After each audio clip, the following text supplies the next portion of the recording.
Assalamualaikum warahmatullahi wabarakatuh. Selamat pagi anak-anak kelas 4A. Apakah kalian sudah siap untuk belajar hari ini? Sebelum memulai pembelajaran, marilah kita mengucapkan Bismillah terlebih dahulu.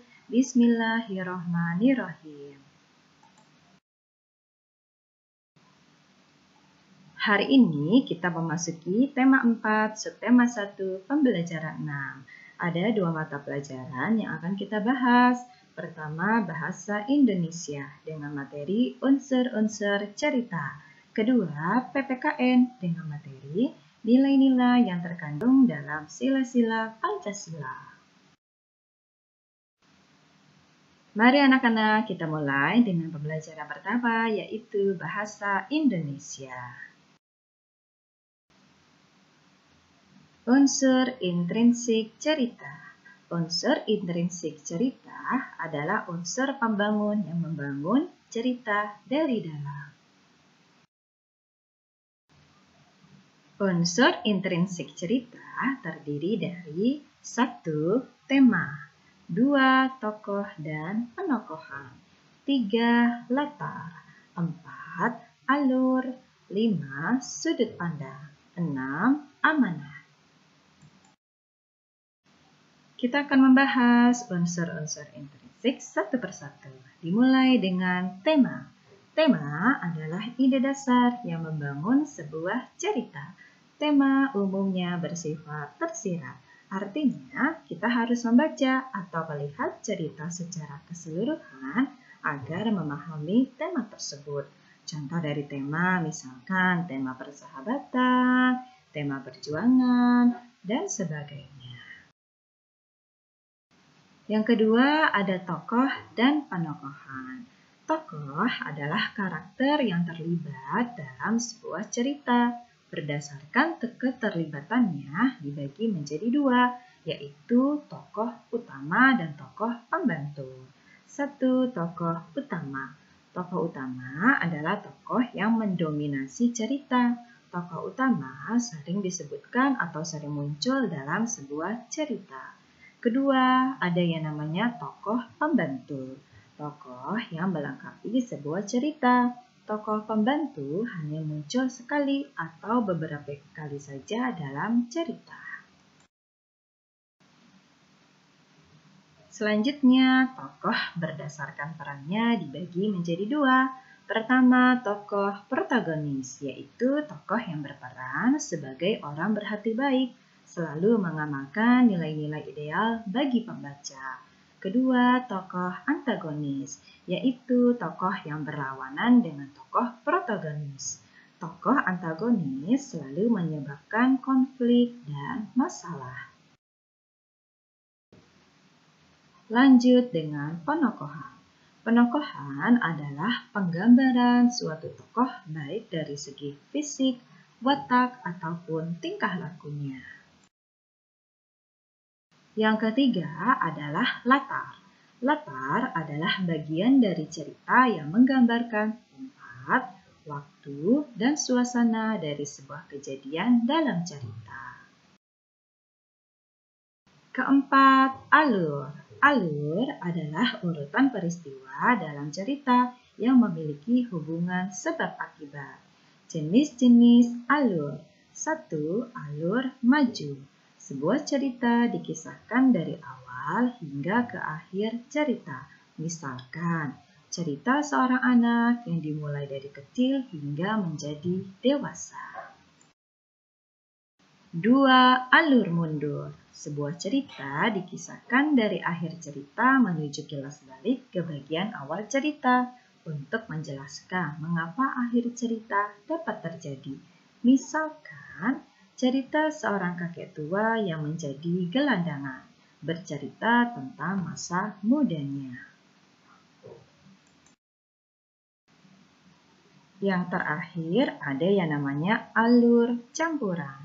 Cerita dikisahkan mulai dari puncak masalah, lalu dilanjut mengisahkan tahap awal masalah, dan kembali lagi ke tahap puncak masalah hingga penyelesaian masalah. Misalkan, seorang ayah dikisahkan kehilangan pekerjaannya, Lalu ia menceritakan awal mula mengapa ia bisa kehilangan pekerjaannya.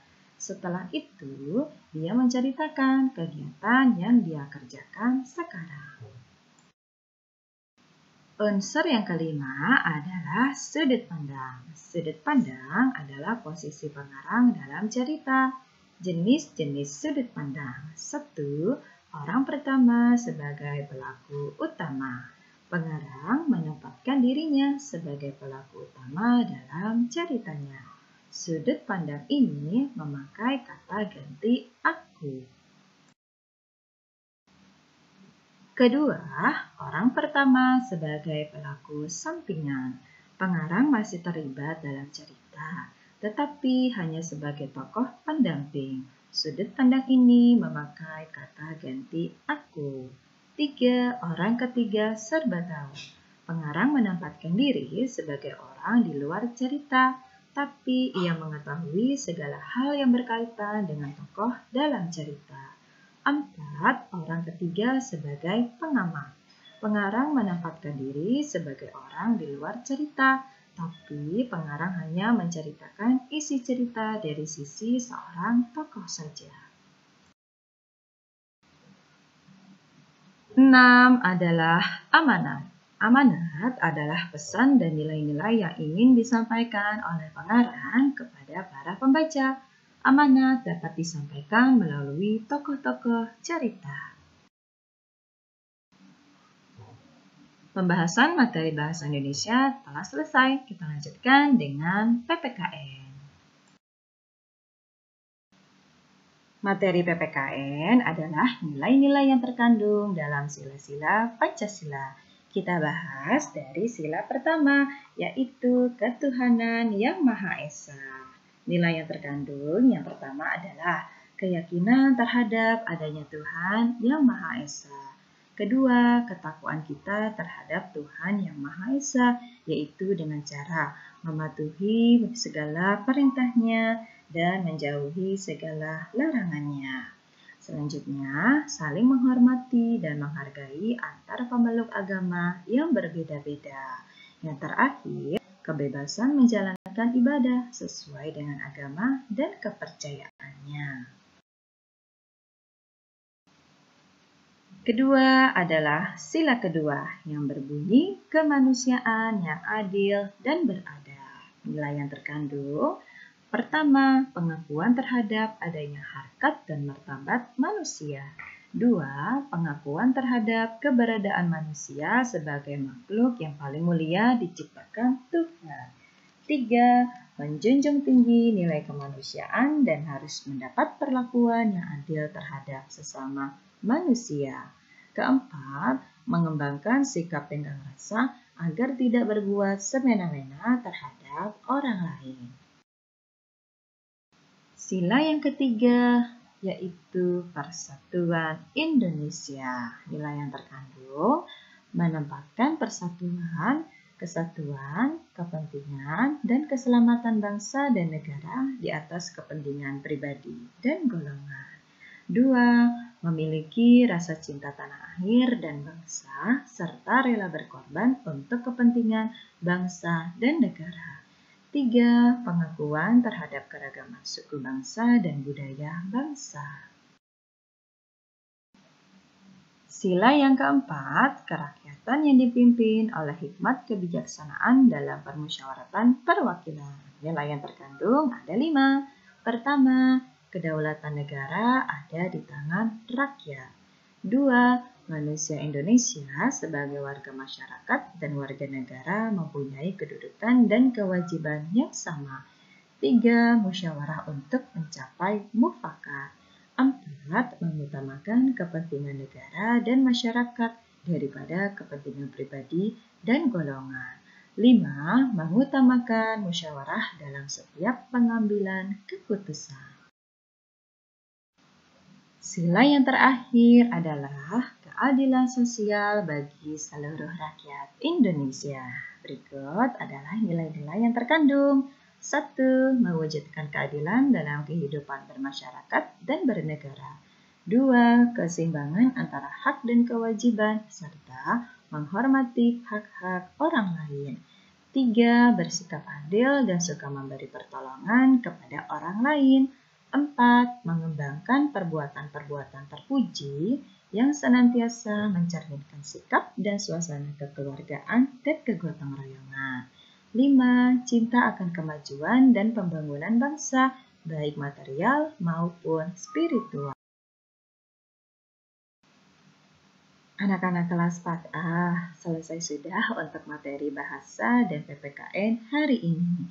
Mari kita lanjutkan dengan tugas tema. Tugas tema yang pertama, bahasa Indonesia. Kalian simaklah cerita yang berjudul Tupai dan Kelinci Pemalas. Kemudian kalian identifikasikan unsur intrinsiknya. Untuk format jawaban seperti ini, kalian tuliskan judul cerita. Lalu unsur intrinsik terdiri dari tema, tokoh dan penokohan, latar atau tempat, alur, sudut pandang, dan amanah. Tugas berikutnya, PPKN. Ayo jawablah soal berikut dengan tepat. Kalian menuliskan lalu menjawabkan 2 pertanyaan ini dengan betul ya. Dengan tulisan yang rapi juga. Anak-anak kelas 4A yang Ibu sayangi, selesai sudah untuk pembelajaran kita hari ini. Terima kasih telah menyimak video yang Ibu berikan. Sampai jumpa besok. Wassalamualaikum warahmatullahi wabarakatuh.